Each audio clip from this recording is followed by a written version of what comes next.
Chapter 1. Getting at the Core of Anger. As a boy, I loved starting fires.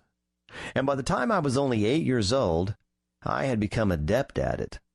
Though getting my hands on matches or my mom's cigarette lighter required great cunning since my parents didn't leave them lying around. And once my parents realized they had a firebug living in their home, they kept them hidden. I started my most impressive fire in a vacant lot across the street from our home on Juniper Street in Roswell, New Mexico. What prompted me to light the fire was a pile of debris that someone had dumped in the middle of the lot. This was no trash can full of garbage, but a sizable truckload of paper, tin cans, paint buckets, planks of wood, and other junk. Every day my dad complained about the pile of trash. He even called the city and forcefully demanded they clean up the mess.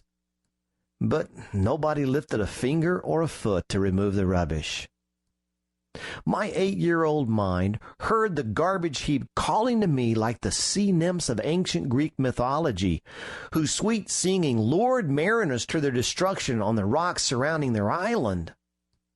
Of course, I didn't know about Greek mythology at age 8. But that pile of rubbish seemed to be begging me to use it as fuel for a fire.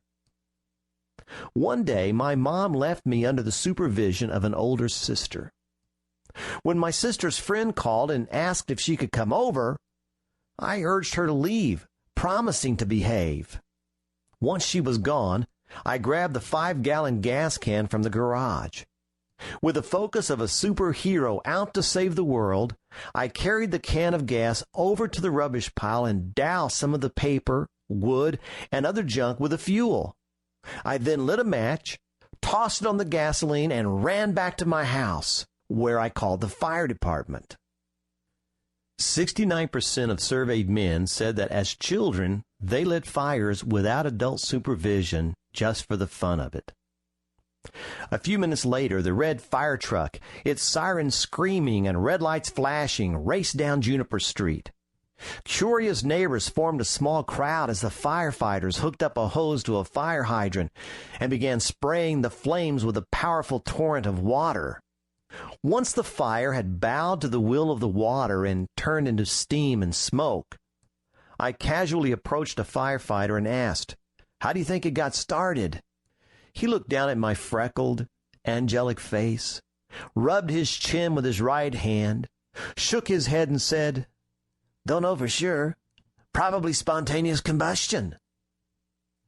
In that moment, I felt a surge of pleasure because my misdeed had gone undetected, and I saw my neighbors gazing at the remaining puffs of smoke with the wonder of children at the zoo.